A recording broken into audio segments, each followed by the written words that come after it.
Should you hire your cleaning replacement? Ugh, this is a sticky situation, and I love the question. I'm Angela Brown, and this is Ask a House Cleaner. This is a show where you get to ask a house cleaning question, and I get to help you find an answer. You too can leave your question at askahousecleaner.com. There's a blue button right there in the corner. When you click on that, it sends your message to me here at the show. Tracy called in and she asked this question. Hello, Angela. My name is Tracy, and I've been a professional housekeeper for 21 years. I've recently let go of a home that I've been cleaning for 18 years now, and the client has recently asked me to write down the methods I used to clean her house, along with the supplies I've used to clean her house to keep her house in the condition that it is in for my current replacement.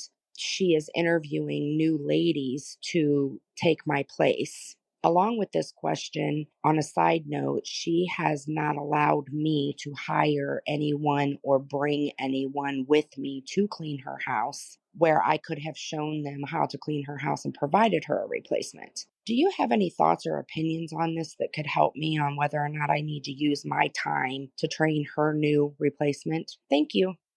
Tracy, I hate that you find yourself in this situation, and the quick answer is no, you are under no obligation whatsoever to provide your solutions and supplies and cleaning methods to the homeowner to hire your replacement. That's kind of weird. She's replacing you as a service. She's hiring a new cleaning service. Every cleaning service is going to do their own research and due diligence with the safety data sheets of the chemicals that they use. They're all going to go through their own training and have their own way of doing things. And so this homeowner doesn't get to dictate the terms of that. I'm unclear, were you an employee or a cleaning company? It sounds like you were a cleaning company that she just hired you for your service. And so if that's the case, she doesn't get to dictate the terms. She's just paying for a service.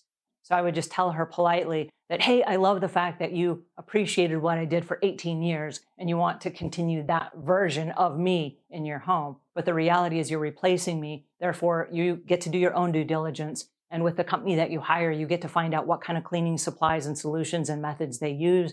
And then how that happens inside your home is between you and the next company. It's not really between you and me anymore. So I would just be polite, but I would be firm. And I would let her know that I've loved working for you. It's been a pleasure. You've provided for my family for a very long period of time. I will be forever indebted to you, but I'm not going to spend my time right now helping get you a whole bunch of information for a company that they're probably not going to use it anyway.